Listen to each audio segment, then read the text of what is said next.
Yo, what's up, guys? I'm Haydog, host of the Teammate Fantasy Football Show. In this video, we are going over starts and sits for every single game. Let me know down in the comments if I missed anybody you guys have a question about. I'm pretty good about responding. I try to respond within 10-15 minutes of your guys' comment.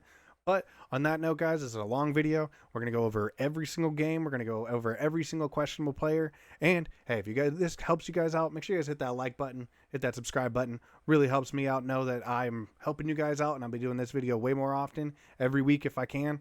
But on that note, let's get into this. Okay, so our first matchup that we're going to go over is the Rams versus the Titans. There's only two flex options, whether this could be a starter too, but Davante Adams seems like a very good start. They have him projected 5 catches, 7.5 targets. Can't be mad at that. Cannot be mad at that. Last week, he had 8 targets, 4 receptions for 51 yards. I mean, honestly, those are the numbers you want to see. I feel like you can confidently flex Davante Adams without having to stress. Makes the most sense to me. Honestly, if he's your wide receiver 3, you're pretty happy with that, to be honest. I mean, if he can average 10 points out of your wide receiver 3, you love to see that kind of stuff. With these projections, 5 catches, 7.5 targets, maybe a touchdown. Maybe a touchdown. He runs that little quick route that Romeo Dobbs, however you say that. UNR alum, by the way. Go Pack, go. But he runs that route in the end zone, gets open for a touchdown. I mean, I could see Adams ending up with 8 touchdowns on the season. So realistically, 57 yards. These are the numbers perfect. Perfect flex option. And then straight into our next guy, which will be Chig Okonkwo. This is for a tight end option. If you have to have a tight end, this is, I mean, if you had Travis Kelce and stuff like that, you see last week he had 4 targets, 3 catches, 19 yards. This is a very, very weak flex. Very weak flex. I'm not a big fan of this one, but if you need, like I said, if you had George Kittle and you needed a tight end, hopefully you got Dallas Goedert or some of the guys that I did put in my waiver wire pickups for week 2. But if you did need a flex, this is a bad matchup, to be honest. I know a lot of you guys are going to be saying, where's Alec Emanwari? Not a big fan of that. He did have 7 targets. I'm looking at the numbers right now, sorry. But he only had 7 targets, and some of those were very catchable that he was straight up dropping. And he only had 2 catches for 13 yards. If you wanted to flex him, if you really, really needed somebody, I mean, I'd take Calvin Austin over that. Unfortunately, I do have to flex. I will get into that later, but I do have to flex Calvin Austin. But these are my only 2 real flex-ish and backup tight ends. But Davante Adams is a must start, absolutely. But we're going to get into the next game now. Next matchup, we have Jags versus Bengals. Guys, I'm not going to go over the obvious starters. T. Higgins, Jamar Chase, Chase Brown, BTJ, and Travis Hunter obviously are must starts in this matchup. I'm going over the people that you are supposed to flex, that you should be flexing, that are question marks right now, okay? Just quick reminder. But Byshell Tootin right here. Interesting situation.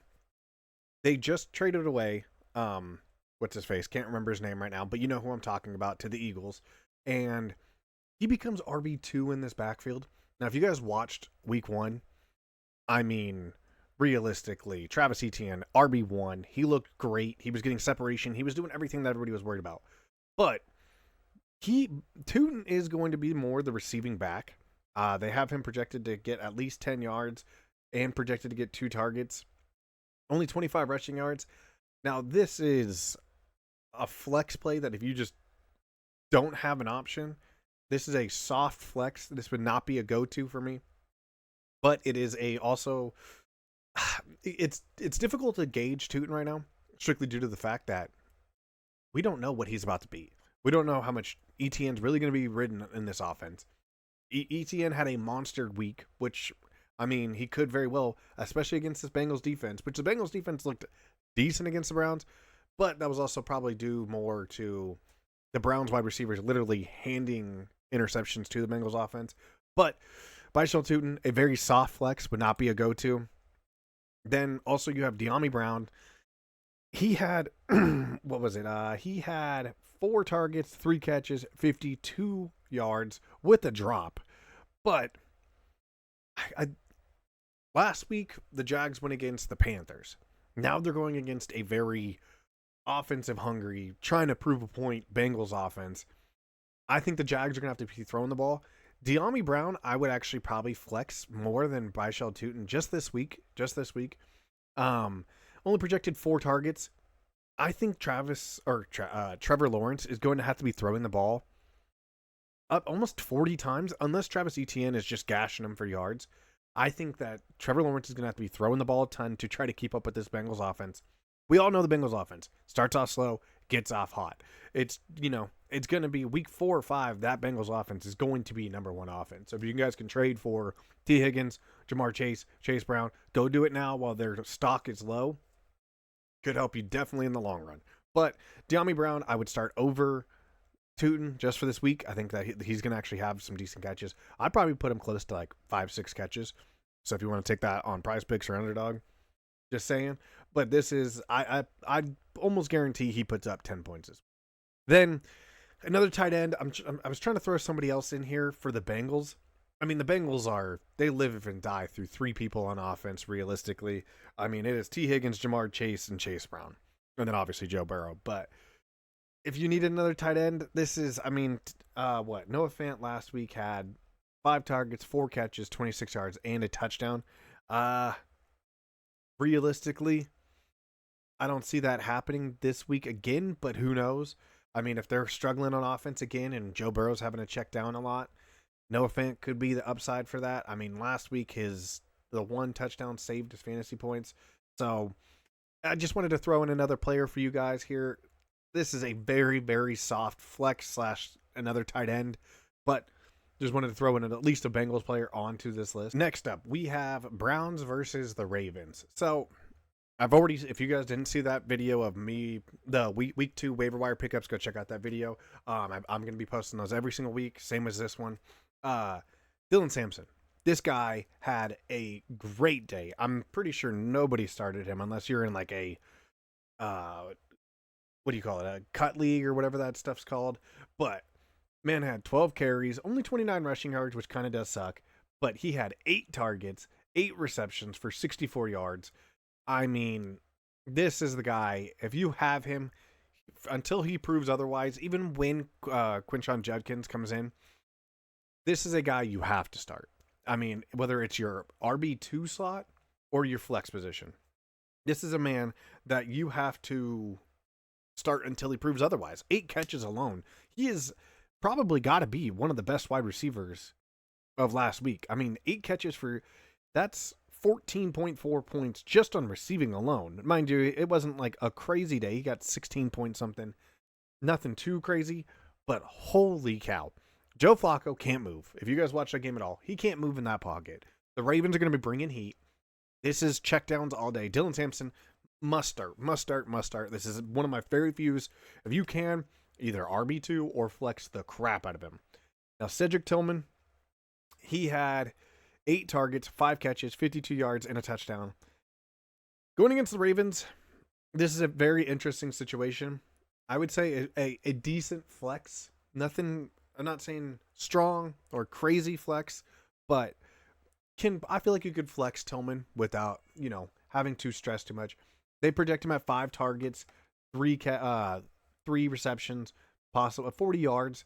So realistically, the Browns are going to be trailing, right?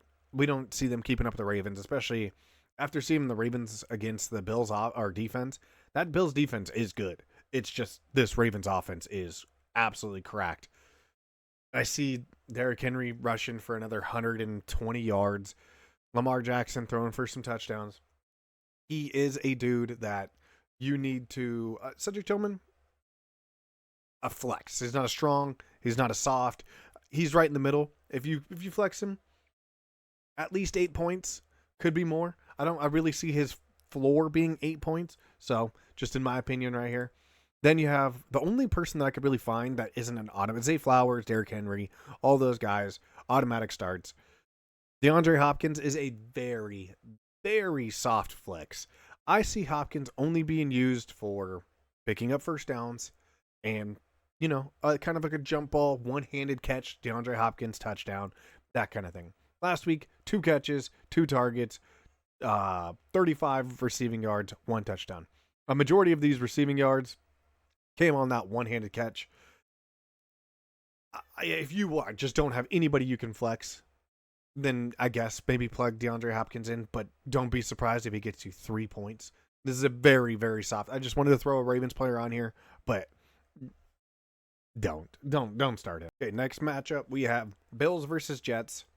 Okay, I couldn't find a Jet player that even remotely even think about flexing. To be honest, don't like it. Garrett Wilson, Breece Hall, all those guys are automatic starters. Justin Fields is still a starter, just for now.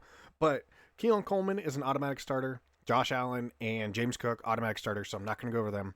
So I have Joshua Palmer. The issue with this matchup, do we think this game is going to be close? That is really what's going to come down. In your own mind, I'm not going to try to sway you anyways, but this Bills defense is 100 times better than that Steelers defense. 100 times better. So, do you think that Josh Allen is going to be throwing 46 times in this game? Because that's the only reason that these Bills wide receivers really were popping off. Which everybody, don't get me wrong, Keon Coleman is a must start. They had, I think what I saw a number, there was 12 dropbacks that Josh Allen had a one read and it was Keon Coleman. Must start. That's not even a question. If that's who you're looking for, it is 100% going to be a must start, if not a wide receiver 3 for you. Joshua Palmer, 4 targets, 2 receptions, 35 yards. Last week had 9 targets, 5 receptions, 61 yards. These numbers are inflated. They were trailing that whole entire game. They were trying to make a comeback. They did make a comeback. This seems more around the realm that he should be in. Both of these guys, 7.7, he may not even get that, to be honest. Same with Khalil Shakir. Now, Shakir is different. This is a flex, 100%. A strong flex, in my opinion. 4 catches, probably more 5. Get you 10 points. Get you 10 points. And that for me, as a flex and a PPR, regular PPR, not your boosted guys. But this is a strong flex. Khalil Shakir is a strong flex. Joshua Palmer, soft. Middle, a little bit on the lower end of middle. So definitely would not be going out of my way to get him or to flex him. But Khalil Shakir, you can flex, maybe even a wide receiver 3 option. Keon Coleman, must start. A wide receiver 2, 3, doesn't matter. But could not find anybody for the Jets that I would even think about. Garrett Wilson's an automatic start, so don't even think about that. It's Justin Fields, Breece Hall, and Garrett Wilson. Those are the 3 that are must starts. Couldn't find a flex option. Don't trust anybody. Just being straight up with you guys. Next, we have one of the games that I kind of want to just stay away from. Patriots versus Dolphins. Not a fan. The Dolphins, I mean, Jalen Waddle, you flex, obviously. I'm not going to go over Tyreek Hill, Devon Achane. The Patriots, I mean, Stephon Diggs kind of feels like a must start at this point. Or at least a strong flex, because I'm not going to go over him. And then Drake May. You can do with whatever you want with that. This game, I kind of want to stay away. There's only one player that I want to go over who I talked about in week 2 waiver wire that I hope you guys went and grabbed. But Kayshon Boutte, strong start. Strong wide receiver 3 flex option. They have him projected right here at 5.3 targets. Not a fan of that at all. But 8.8 seems very, very low. I don't see, I mean, he had 8 targets, 6 receptions, 103 yards. They were drawing up plays left and right just for this man. And he was the first read on almost every snap except for a couple to Stephon Diggs. I mean, he ran 45 snaps and ran 44 routes. You can't ask for better numbers. Take that all day. This game is very interesting. I would strong flex Boutte. That's about it. Like I said, Hill, Waddle, those guys are must starts. I mean, Waddle, I guess, I don't know. I'm torn on this one, guys, but this is the only player I could find that I would even be remotely close to flexing, and this is kind of one of my top tier must start for your flex. Other than that, Tyreek Hill, you wasted too much draft capital on him. You pretty much have to start. Jalen Waddle, I feel, kind of is in the same boat. You know, he's probably your guys' wide receiver 2 or 3. Devon Achane, too much draft capital. And then the Patriots, Stephon Diggs and Kayshon Boutte are pretty much only 2 options. Oh, Travion Henderson. Don't let me forget Travion Henderson. You running back 2 or your flex option, depending on which one. Now, if it's between Boutte, getting a phone call, fellas. Sorry. If you guys are between Boutte and not Ramondre Stevenson, Travion Henderson, sorry. I would lean Henderson a little bit more, but Butte is not the worst option. Both are strong flexes, maybe even RB2 for Travion Henderson. So there's that matchup. Next matchup, we have Niners versus Saints. Niners, CMC is a must start. Brian Robinson, leave that up to you guys. That is up to you guys. That is a very weak flex for me. Now, mind you, if CMC goes down, then that changes week by week. But the only real flex, even good wide receiver, to be honest, is Ricky Pearsall. This man is going to be a bell cow. He is going to be fed. I mean, they have him projected at 8 targets, 5 receptions for 60 yards. This is, I mean, if you aren't flexing or starting Ricky Pearsall, what are we doing, guys? What are we doing? Then you have another waiver wire pickup that I put in my week 2 waiver wire pickups, Juwan Johnson. I mean, Rattler was looking his way all day long. He had 11 targets, 8 catches, 76 receiving yards. He did drop a pass, which does worry me, but he's, still getting used to the offense, all that kind of stuff. They have him projected at 5 targets, 3.5 catches, 33 yards. Realistically, this is actually a great tight end start. Great tight end start. Would not blame me if you put him in your tight end spot over Mark Andrews, a couple of those guys that just really were duds. TJ Hawkinson looked terrible. Now, mind you, that offense took a whole half, but we'll get into that team later against my Falcons. But if you need a flex and your just bench is pretty bad, Juwan Johnson in the flex isn't the end of the world. Would project him to get you 10 points. 8.2 seems pretty low. I'd put him more towards 10. They're probably going to be, I want to say they'd be trailing, but who knows with this Niners offense? Brock Purdy's out. George Kittle's out. Juwan Jennings probably is out. Realistically, guys. And to finish it off, Brandon Cooks, soft. Very, very soft flex. If the Saints are throwing like they were last week, then maybe go ahead and flex him if they're throwing a ton. I mean, he had 4 targets, 3 catches for 26 yards. Now, this is in a game where Spencer Rattler threw the ball 46 times. Kind of unrealistic, especially for that belt, that caliber of a quarterback. But realistically, this is a very weak flex. I just threw him on here just to have another player from the Saints. But this game kind of want to steer clear also. These games are bad. Saints are trash. 49ers are trash just due to injuries. So, Brandon Cooks, very, very bottom of the barrel flex. But Juwan Johnson would 100% flex with strength. Ricky Pearsall should be a starting wide receiver for you guys. Should be a strong flex if that's your case. Next matchup, we have Giants versus Cowboys. So the obvious one, Malik Neighbors is a must start. You have George Pickens, Javonte Williams, who is an automatic start after last week, and you have CeeDee Lamb. Obvious starts. I'm not going to go over those guys. But Wan'Dale Robinson had 8 targets, 6 catches, 55 yards. Now, the question is, how bad is Russell Wilson going to be? I think that is the biggest question right here. But he's projected to have 5 targets, 4 catches. I mean, he catches 5 balls for 40 yards. That's 9 points, Maybe he squeaks in a touchdown or something like that. 9 points in your flex spot isn't the end of the world. Like I said, he had freaking 8 targets. 8 targets. And who else does he have to throw to? I mean, realistically, it's Malik Neighbors and Wan'Dale Robinson, and that's it. And if you guys watch that game, Russell Wilson was looking his way a lot. Like, a lot.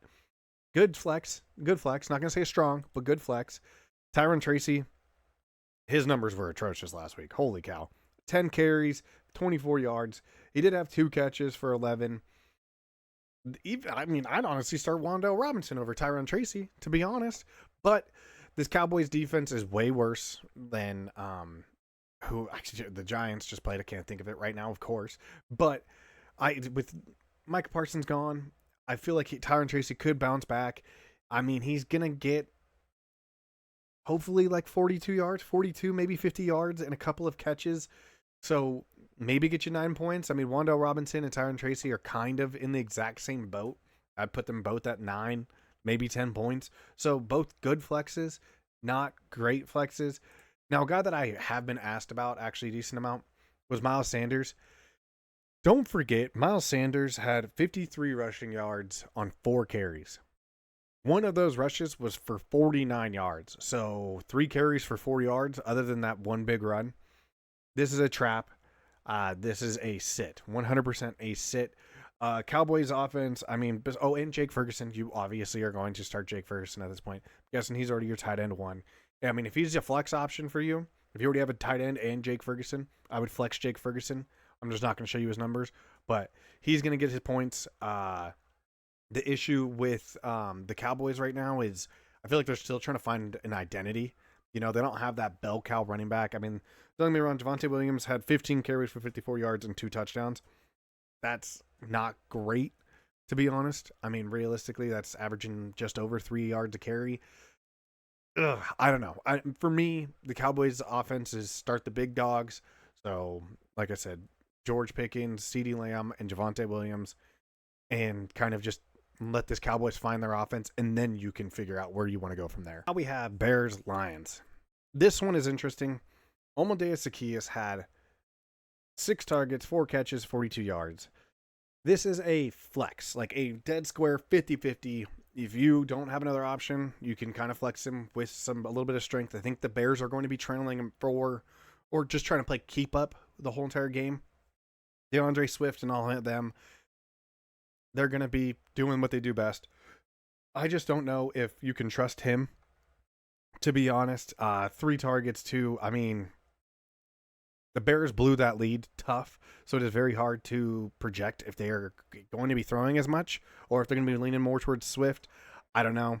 Now, the guy that you should be flexing, Rome Odunze, this guy literally, if he just doesn't catch a 1-yard touchdown, I win in my fantasy in that week 1 recap. If you guys didn't see that, that was my last video. I'll post it on the end of the video. But he is a good, strong flex option. Would not actually even put him at your wide receiver 3, but he's a good flex option. He is, to me, going to get you about 8 points every single week. So, you know, I mean, he had 8 targets, 6 catches, 37 receiving yards, and 1 touchdown. Gosh, drives me nuts. But realistically, this is the numbers you want to see. 6 targets a game, projected 4 catches, 50 yards. I mean, the projections alone project him at least at 9 points with him missing apparently 2 balls. This is a strong flex for sure. And then you go into the Lions. David Montgomery had a very interesting week. They looked like they were so lost. They didn't know their identity at all. He had 11 carries for 25 yards, and then he had 4 targets on 4 catches for 18 receiving yards. I know you guys can barely see it because of my face cam, but realistically, they project him at 10.9, 43 rushing yards, and 14 receiving yards. They project him to have 2.8 targets. So 3 targets a game. Can't be mad at that. The projections alone project him to be at 8 points. So strong flex. RB2, if you guys are really, really struggling on your RBs, if you guys went hero wide receivers and then kind of waited to get running backs, RB2, not going to carry your team, but he's not going to be end of the world. Now, the guy that is very questionable. This dude tore it up, but they got rid of their offensive coordinator. And you can see it is taking a toll on his numbers. He had 5 targets for 4 catches and 23 yards. Holy cow. He did have 1 carry for 3 yards, but that's not neither here nor there. 6 targets, 52 yards, 3 catches. Strong flex option. Last week, I think they're kind of in the same boat as the Cowboys. They're trying to figure out their identity also. They have Gibbs, they have David Montgomery.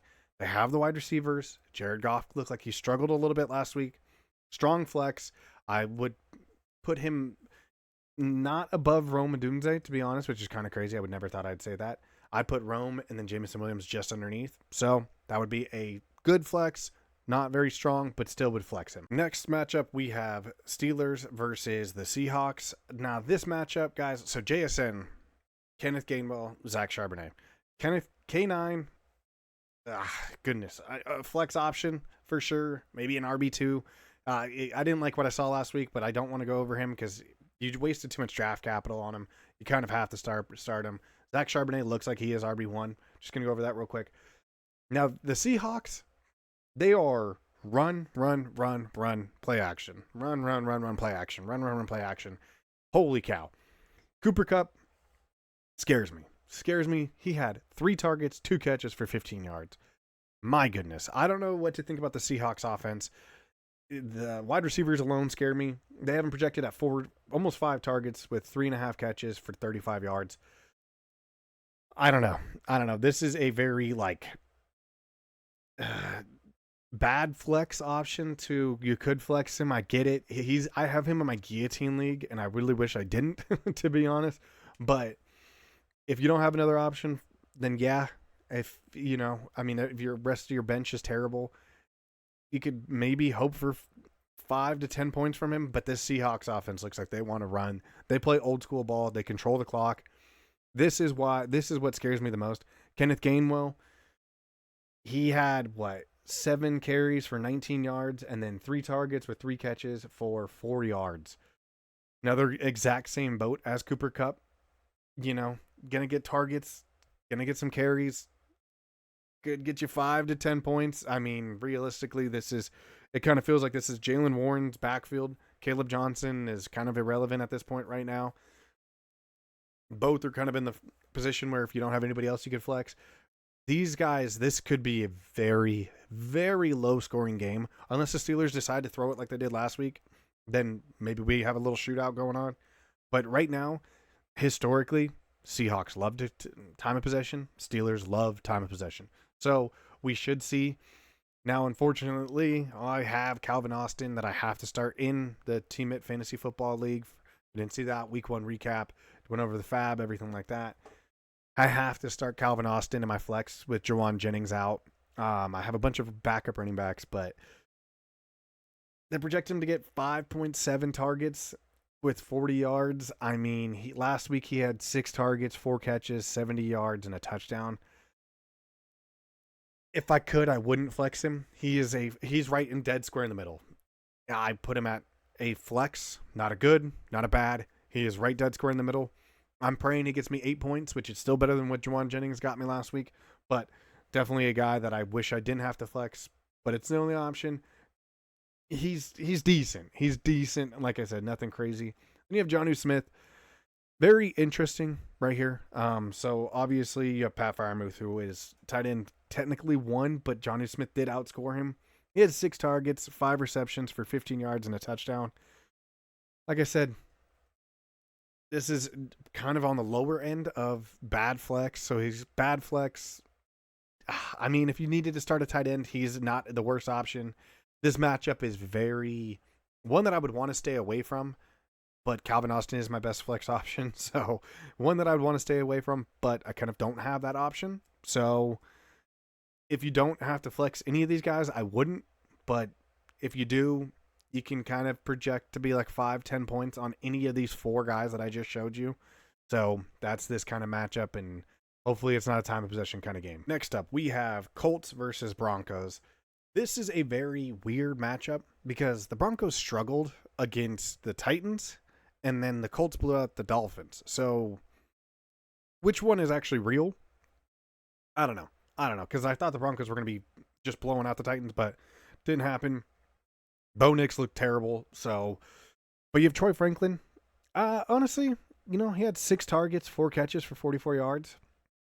Got him, put him in the same boat. Kind of expect 5 to 10 points from him. Maybe he catches a touchdown. Maybe he blows up. Decent flex. Not going to go too much into this. He's going to get you 3 catches for 30 yards. So 6 points right there. Now the weird one, RJ Harvey. So if you go into that game, J.K. Dobbins is the lead back. But RJ Harvey did carry 6 times for 70 yards. He also had 1 run that I believe was I think it was like a 45-yard run, something like that. He did have 1 target, 1 catch, and lost a yard. Good flex. I want to say good flex. Now, this Colts defense isn't good. And that's the weird part, is that I don't know why Miami struggled so bad, why Tua struggled so bad. This Colts defense shouldn't be good. Maybe they are good. Maybe they turned it around. Maybe I'm missing something on this Colts defense. RJ Harvey kind of put in the same boat. Kind of 8 to 12 points for you. I feel like his floor maybe like 6 or 7, but still strong flex. I would flex RJ Harvey with some confidence. Now the guy that apparently everybody's picking up and everybody's really enjoying, DJ Giddens. The only reason he even had his numbers, because if you look here, 12 carries, 41 rushing yards. The only reason he had that is because the coach pulled Jonathan Taylor. There was, I mean, Jonathan Taylor already had a lingering issue with his ankle, I believe, or maybe his toe. They only pulled him just to give JT a rest. DJ Giddens is, in my opinion, a terrible flex. Don't even think about starting him. Just, I'm kind of torn. I'm really confused on what's going on here, but don't flex. This is a hold on to, and if something happens to JT, then go ahead. Another, I was trying to think of a wide receiver for the Colts. Alec Pierce, because I mean, Michael Pittman, you have to flex this week. Don't. I mean, if you have a better option than Michael Pittman, do not. He's going to have PS2 on him. Do not flex Michael Pittman. He is not going to be the answer. He is a bad start. He is you'll be lucky if you get 8. I guess, I mean, a flex option, I guess, if he's your wide receiver 4 and you need another flex. Michael Pittman's not a bad one. Alec Pierce, bad flex. I want to say yes, just strictly due to the fact that PS2 is going to be locking up Michael Pittman. But Tyler Warren is the go-to guy here. Tyler Warren is a must-start, just if you guys are wondering that. Let me know down in the comments also if I missed any players. I apologize, but let me know down in the comments if I will message you guys back. I'm pretty good on replying within about 10 minutes. So just avoid Alec Pierce. Bad start. DJ Giddens, bad start. Next, we have the Cardinals versus the Panthers. James Conner is a must-start. Marvin Harrison and Trey McBride are 100% automatic starts. Not even going to go over them. And then for the Panthers, you have Tet and Chuba, automatic starters. So I only found one on each team that are okay flex options. Trey Benson, he's kind of in that same boat. He had 8 carries for 69 yards, 1 target, 1 reception for 6 yards. I put him getting you about 6 to 10 points, maybe. I don't know. I mean, it depends on.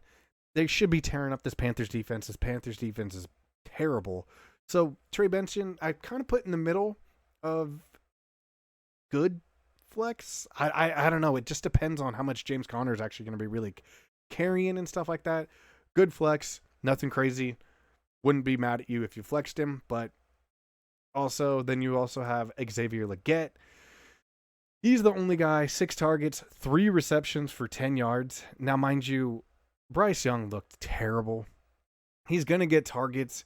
The question is, are they going to be catchable? Is he going to even have a chance? Like I said, Tedero McMillan is 100% the number 1 wide receiver for this offense. I mean, another 5 to 10 point flex. It's just tough. These guys are, I'm just trying to give you guys my opinion on what is the real best option here. And the best options are kind of some of these guys are going to blow up. Some of these guys are going to fall back down. Xavier Legette kind of put his floor is about 6 points and his ceiling is about 12 if he catches a touchdown. A decent flex, guys. But that's all I got for this team.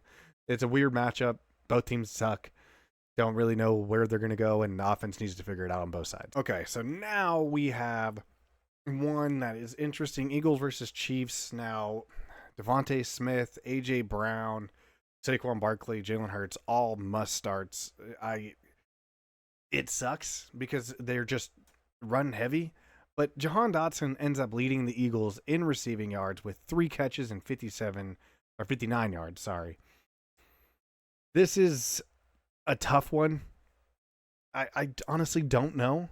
He could blow up. I don't know. I mean, his floor could be he doesn't even get a catch because they start going to A.J. Brown and Devontae Smith like they're supposed to. I would avoid him this week. This is a void for me. Strictly due to the fact that we don't know what the Eagles are going to do. If they keep running the ball, it's almost to the point where you can't even start an Eagles wide receiver. But realistically, this is a sit. Don't start. Dallas Goedert, wouldn't mind if you started him at tight end, to be honest. He had 7 targets, 7 catches, 44 yards. He ended up being, oh my goodness, sorry guys, got the hiccups. He was the 10th overall tight end, so if you start him because you had George Kittle or something, don't mind it. 4 targets, 3 catches. Like I said, guys, the Eagles are run, play action, run, play action, run, play action. A lot of those targets were going to Dallas Goedert. Just quick dump offs to gain 5 yards. He goes down, picks up a first down. Good flex option. Good starting tight end option. Wouldn't be mad at you. Now the biggest question mark we have here. Juju Smith-Schuster. They have been projected at 12.2. 7 targets, 5 catches for 52 yards. I don't mind it. I don't mind the projection. He got 5 targets, 5 catches, 55 yards. And mind you, this was a solid flex. Solid flex. I mean, at these numbers, he's wide receiver 3 for you. I'm not even mad at it. Solid flex option. Definitely would. This is a strong flex for sure. Don't mind if you start him, even in your wide receiver 3 portion. Strong flex. Now, the big guy, he had 4 targets, 2 catches for 41 yards. All 4 targets were deep shots. He was the deep threat for this Kansas City Chiefs team. Now, if you want to go boom or bust, 100% Tyquan Thornton is the move, without a doubt. And to be honest, guys, the Pacheco and Kareem Hunt situation, those are sits for me. Those are sits. I mean, hopefully you have a better option than Pacheco and stuff like that. If you have to start Pacheco at your RB2 spot, I get it. But those would be sits. You can't trust either one of those backs right now, and they're a committee backfield, and I just don't like it. Don't like it at all. So I'm not even going to go over them. Those would be sits. If you have to start Pacheco, I would, but Kareem Hunt is a sit for this week also. This guy right here, if you want a boom or bust guy, 100% this is your guy. 100% Tyquan Thornton is a boom or bust kind of flex, and I respect the shit out of you if you do flex. Next up, we have my Falcons going against the Vikings on Sunday Night Football. This is an interesting one, guys. So if Drake London's healthy, which appears that he will be playing this weekend, must start. Going to go over Kyle Pitts. Bijan Robinson, obviously a must start. It's interesting because if Darnell Mooney plays, Ray McLeod kind of goes down. This is a sit for sure this week for me. Don't get me wrong. He had 3 catches for 51 yards, which isn't terrible. Just not consistent. And he's going to be, if Darnell Mooney does play, he gets bumped down to wide receiver 3. So if Darnell Mooney is still out, Ray McLeod might be a flex option. But as of right now, this is a sit. Kyle Pitts kind of makes me real happy. Is a strong flex. He had 8 targets, 7 catches for 59 yards.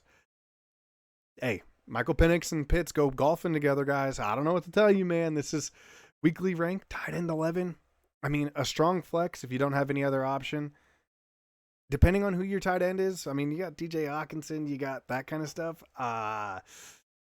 Might be your starting tight end. I'm fortunate I have Tyler Warren and I can't remember who my tight end is in the other money league, but if I have I can't start Kyle Pitts because I can't bench Tyler Warren for him, but strong flex, absolutely. Jalen Naylor, this offense looked weird, man. Offense looks so weird. Aaron Jones ends up leading the team, tied with Justin Jefferson for 44 yards. Justin Jefferson gets 7 targets. The next best is TJ Hawkinson with 4 targets with 3 catches for 15 yards. Then Jalen Naylor gets 1 catch for 28 yards on 3 targets. This is a sit. This is a definite sit. I wouldn't even think about starting him, guys. I mean, I just can't justify it. That offense looks like they're still trying to find their identity, just like a lot of these offenses are. If he's your only option, don't expect more than 8 points, to be honest. Maybe 10 if he scores a touchdown. But other than that, guys, this is a must sit. Same way with Ray McLeod. And kind of a must start with Kyle Pitts for the unforeseen future right now. Kind of crazy. Next, we have Bucs versus Texans. Early Monday Night Football. This is an interesting. So Emeka Mbuka, Mike Evans, Bucky Irving, and even Baker are all must starts. So I'm not going to go over those guys. Texans. I mean, you've got Nico Collins, who is a must start, and apparently Nick Chubb. Nick Chubb looks like a very valuable. He had 13 carries for 60 yards. I'm not going to go over him just because it kind of feels like it's an obvious one. Maybe I do. I don't know. But Sterling Shepard, he did have 6 targets, 3 catches for 39 yards. If you think this game is going to be close, then Sterling Shepard is a 5 to 10 point flex play. He's dead square in the middle again. Another guy, 4 targets, 3. They project him for 3 catches for 28 yards. I don't mind it. Mind you, like, don't expect a ton. Like, I don't see he's not going to get any like red zone work in my opinion, because it's going to be Emeka and it's going to be Mike Evans with Bucky Irving catching passes out of the backfield. So we kind of have to break one, but this would be on my lower end of okay flex, but not the end of the world. Now, Jaden Higgins, I drafted a ton all across the board. He technically did lead the Texans in receiving yards with 2 catches for 32 yards. This offense looked really out of sorts. I don't know what's going on with CJ Stroud, but something's just not right. Something's just not right. And that just, Jaden Higgins, 3 targets, 2 catches for 32 yards. This is a sit for sure this week. I was going to go over Xavier Hutchinson, but for some reason PFF won't load him up. Only him. I don't know what's going on with it. He's another sit. Every Texan wide receiver I would sit. Now you have Dalton Schultz with 3 catches for 28 yards. Ugh, I don't know. If he's your starting tight end, I get it, but definitely would be kind of a sit option. All Texans players are kind of sits besides Nico and Nick Chubb for me until this Texans offense figures it out. But, I mean, Tampa Bay, their offense looks great. So, Sterling Shepard, a lower end, decent start at flex, but if you have better options, definitely would be low. Would not start him. All right, next up, we have Raiders versus Chargers. This game, I honestly think it's a trap game. I think the Raiders keep this game close, maybe even win it. Just gonna be honest. I know I'm gonna get a lot of hate, but it is what it is. Now, obviously, you have Brock Bowers, Jacoby Myers, obvious starts. Those aren't even questions. You're gonna start him. Ashton Genty's an automatic start. Trey Tucker, last week he had 3 targets, 2 catches for 54 yards and a touchdown. This is kind of their big play guy. So it's kind of another gamble. You know, it's kind of a gamble that you're going to start him.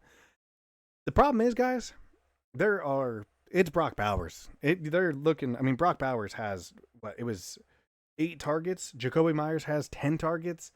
These guys are afterthoughts. It feels like 18 targets out of Geno Smith's 34 catches. So more than half of those targets went to those 2 wide receivers.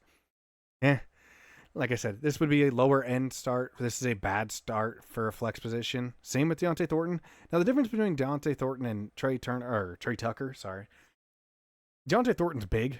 He'll go up and get you a ball. He'll he's how tall is he? 6'5". He's 6'5". So he's a possession guy. So if they have him projected at 5 targets, 3 catches for 40 yards. He's kind of a decent flex. Let's go that way. And then to finish this off, guys, Quentin Johnston, the one that everybody's been talking about, the one that I think somebody in my league just spent 59 fab on. Holy cow. I mean, you got Ladd McConkey, you got freaking Keenan Allen, you got Amari and Hampton out of the backfield, and then you got Quentin Johnston's technically the 4th. I don't know.